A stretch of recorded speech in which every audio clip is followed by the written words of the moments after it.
Bills are not for the weak.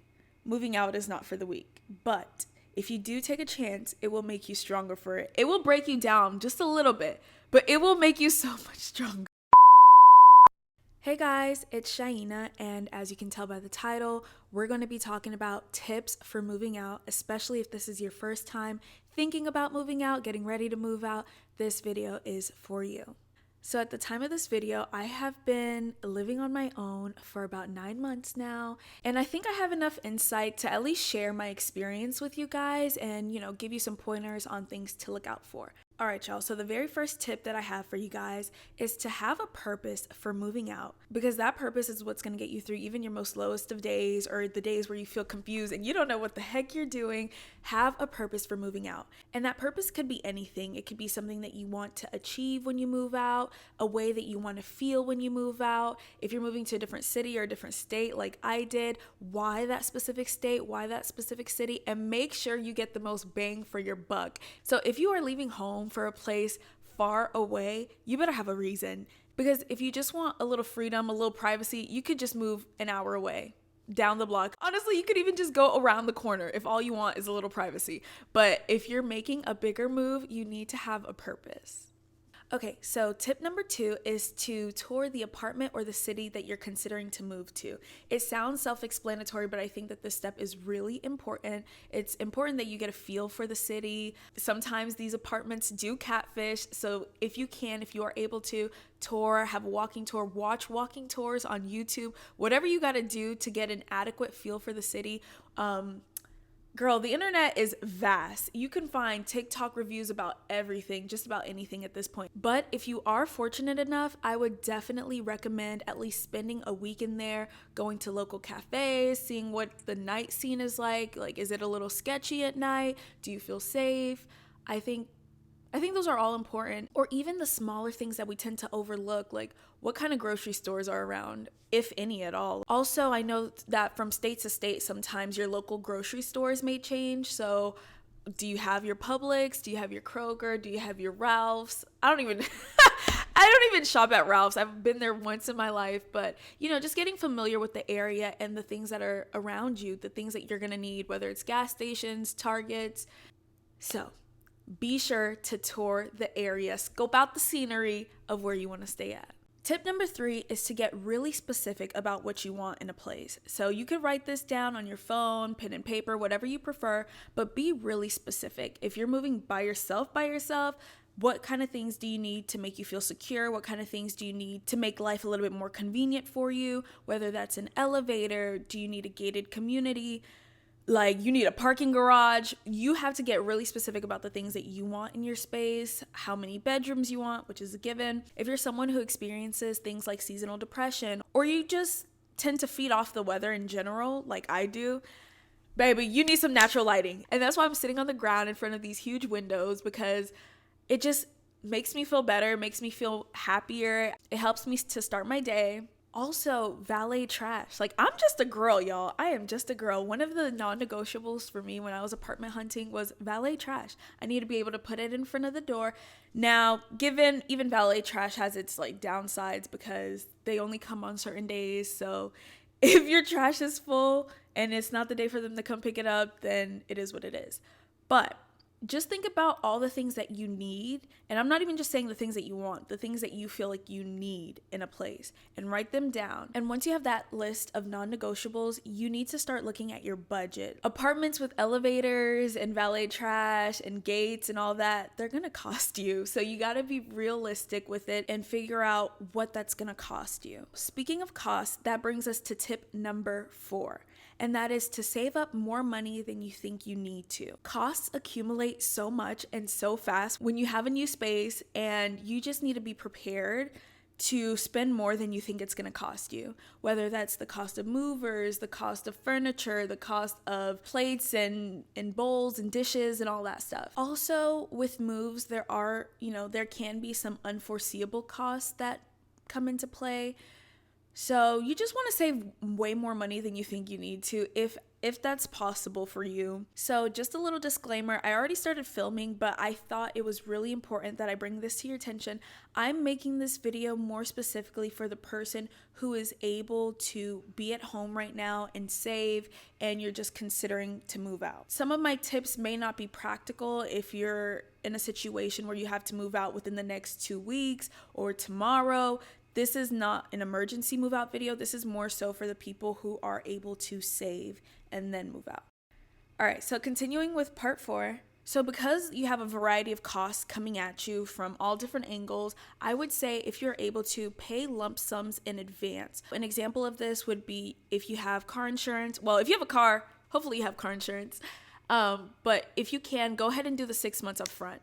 So a part of your saving for your new place is to know that, okay, the first 6 months that I move into this new space, I don't have to worry about my car insurance. And that's already a load off of your mind, a load off of your finances for at least the first 6 months, as opposed to having to worry about all these new expenses as well as your existing expenses. Kind of staying within the finance realm of things, I would say to have a job lined up before you move, or if you're fortunate enough to have a remote job, be sure to transfer with that job. I'm gonna have to expose myself. So some of you guys may know this, but I moved out here for acting, and oh my goodness, I've never said this on the internet, but I just want to help somebody. If this could help anybody to not make the mistake that I did, I just want to be able to put it out there. It's hard, but whatever. I'm going to be vulnerable. This is my digital diary, so I'll tell the truth. Y'all, I quit my job. I quit my job after about 3 months of moving out here. My full-time big girl job. Thinking, oh yeah, it's about to take off for me. Mind you guys, mid-strike, there was an actor strike going on. I'm going to plead insanity on that one. I'm going to just pull the card that my frontal lobe is not fully developed yet, and so that's what happened. But I was out here, I was taking leaps of faith, not just one, I was taking leaps of faith on a daily basis, and I just really believed that everything was going to work out, boom, boom, boom. Everything is still going to work out for me, period, amen. But I thought that the timeline would look a little different. So I did end up leaving my full-time job. My chest feels so much lighter now that I've said it out loud and I don't have to hide it anymore. I don't gotta pretend, because it was honestly a little embarrassing because, girl, what are you gonna do? Savings accounts can only take you so far. You need a backup plan. So that's why tip number 5 is to have a job lined up and be able to comfortably afford your expenses. And even if you are considering to start from scratch, you want to leave this job behind, you want a new place, just make sure you have a new job lined up and secure before you leave the last job. Because as much as we want to romanticize our life, baby, romance ain't gonna pay the bills. Okay? Dreams, visions, aspirations, they don't pay the bills. And I just think that is a really important point to harp on, in case any of you guys can experience a little delulu every now and then, like me. This is the reality check that you don't want to experience firsthand. So don't quit your job. The next couple of tips are not about finances. They more so focus on the social aspect of moving, because that is really important. Okay, so the 6th tip is to stay out of your comfort zone.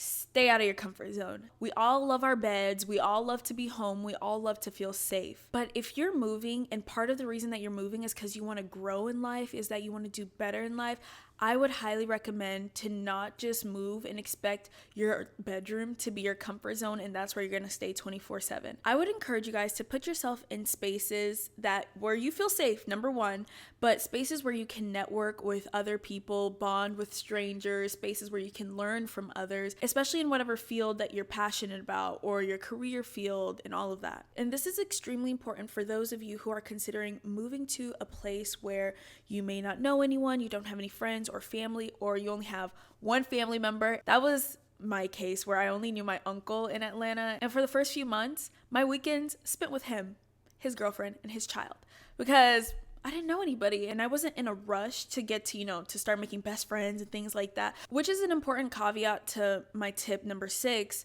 is while you don't want to get too comfortable in your comfort zone, you also don't want to be too desperate and putting yourself in every single space. Like, you have to use good judgment, be discerning about the spaces that you actually care to be in, the spaces that you need to be in, and the spaces that are safe to be in.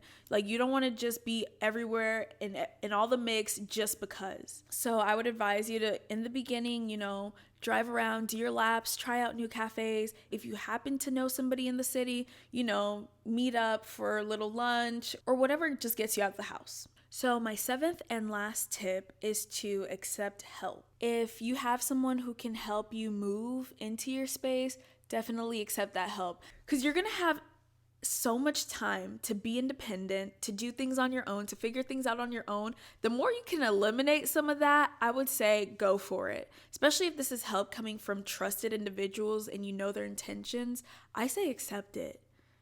Accept it, baby. Accept it. It makes a difficult adjustment a little bit easier. All right, so moving into the next portion of the video, we're going to be discussing some things I knew before moving out. First thing on the list is that I wish I knew that my emotions were going to rise to the surface. Like, everything that felt suppressed, like if you ever felt emotionally numbed or emotionally constipated before, oh baby, don't worry about it. Just move out. Trust me, everything will rise to the surface. You gonna cry. If I could say anything to 2022 Shaina, to 19-year-old Shaina, whatever, if I could say anything to her, don't worry, baby, you gonna cry. You gonna cry. And sometimes it's a healing cry. Sometimes it's a sad cry. Sometimes like, dang, I miss home. I miss my family. I miss good food. I miss the convenience of living at home. Like, you're just gonna cry, period. But then there are also those healing cries like, wow, I'm really doing this, or like, wow, God, you're really proving yourself to me right now. I was never really a crier. Not to say that I was heartless or anything, but something would have to be really sad for me to cry. After moving out, I have officially entered my crybaby era. I'm just so much more in tune with my emotions, so much more in tune with myself as an individual. So that's the upside of, your emotions coming to rise. I don't want to make it seem like emotions are a bad thing. Like, it's good to know your emotions, feel your emotions, and understand them. Also, with all these emotions bubbling up, I think that vulnerability is a good time to start your healing. If you haven't already, whatever you need to do, prayer, journaling, therapy, it's a perfect time for that. It's such a confronting time. Like, there's no running from it. You're not running from your emotions. You're not running from your thoughts. Like, you're just confronted with everything all at once, which can sound torturing, but I promise you, it makes you stronger on the other side of it. And during this period too, be sure to stay in touch with loved ones, your family, your friends, your boo. Don't isolate yourself more than you need to. Because life is not meant to be done alone. And although we go into certain chapters alone and we take certain steps alone, it doesn't mean that you have to be isolated. Another thing I wish I knew before moving out is that you do not have to be in a rush to furnish your place. It's okay if it takes you 6 months. It's okay if it takes time. I think the worst thing about this is I was trying to prove things to myself, prove to me that I could do it. And I think that's been my biggest thing, is that I'm always trying to prove things to myself. And sometimes I set certain standards that aren't based off of any logic, if I'm being honest. Before I finish this point, let me just say, moving out is so humbling. Even just saying this out loud requires a level of honesty and vulnerability. So I'll just say this, like, I was pretentious about certain things. I was like, oh, I'm not moving out my mama's house to just go sleep on. This is so dumb. This is so dumb. I don't even know why I was thinking like this. But I'd be like, I don't want to be sleeping on an air mattress, or I don't want to just have enough for the rent and then I'm sleeping on the floor. So then that put me in a position where it's like, I'm trying to sit here and prove to myself like, oh girl, you got to get all this furniture. You got to get all this furniture. And that was so not smart. Jeez Louise. All I can say is that moving out is so humbling and it builds character. If I didn't do anything in this past year, I built some character. I am a stand-up woman. I can say that with my full chest. I built some character. Yeah, I was a little naive about certain things, but I'm learning. I'm open to learning. That's very important. If you take anything away from this, before you move out, just know that you are about to build some character. You are about to be humbled in the best way possible, but you got this. So the next one is really for the girls. Don't download Hinge. Do not download Hinge. It is not worth it. Well, you know what? I don't know what city you guys are moving to actually, but if it's Atlanta, Don't download Hinge. It doesn't give. It doesn't give. Any of the girls who have downloaded Hinge within the past 12 months, you already know what I'm talking about. I don't even need to elaborate more on this point. Okay, so we are now at the last point of the video. Something that I wish I knew before I moved out is that you got this. And I kind of knew this, but living it out, it just gives it a whole nother meaning. It's like that scripture, like, I can do all things through Christ who strengthens me. Let me be more specific. We have this concept that we got this and we can do it and da-da-da. But let me be honest with you. Sometimes you're going to wake up, you're not going to want to do it. Get somebody else to do it. Like, that's the attitude that you'll feel some days. I'm not doing this because I want to. I'm doing it because I have to. That's another thing that comes up. Like, some of the things that you can do and you got this, baby, you don't want to do it. If anybody else in the world could do it, you would freely give it to them. But certain things, you're going to have to confront yourself. You're going to have to overcome yourself. But as long as you got God on your side, Buki, you got this. It's crazy because I'm literally sitting in this space and y'all don't know how many tears I've shed, tears of joy, tears of sadness, or even feeling lonely for the first time in my life. Like, I ain't never felt lonely before. In the past, if you see me by myself, it's because I want to be. And obviously nobody forced me to move out either. And I had to learn how to adjust with it too, because I'm like, wait a minute, like, this ain't it. I consider myself blessed though, because I've really been making friends, getting myself out there, but also I've been able to make a couple trips back home, if I'm being honest. And that's been making this transition so much easier. You're going to learn so much about yourself. You're going to experience so many new things. And sometimes it's crazy. Sometimes it's overwhelming. But what you do with that information can be so powerful. It is so worth it in the end. And I am just so grateful to have experienced this, to have experienced all sides of it. Y'all, it's a roller coaster of emotions. If you didn't get anything from this video, just know that moving out is a roller coaster of emotions. If you are in a position to do it in your lifetime, it's definitely rewarding. If not, I don't think it's a make or break it. This journey was definitely interesting nonetheless. If any of you guys are planning to move out for the first time, I wish you nothing but luck. I wish you an abundance. I wish you wealth in all aspects of your life, wealth in your mental health, in your finances. Like, Buki, good luck. I'm rooting for you, and just know that God loves you and he got you, love. Thank you guys so much for watching today's video. I hope you have an amazing day. Good luck, you guys, on your journey. Bye.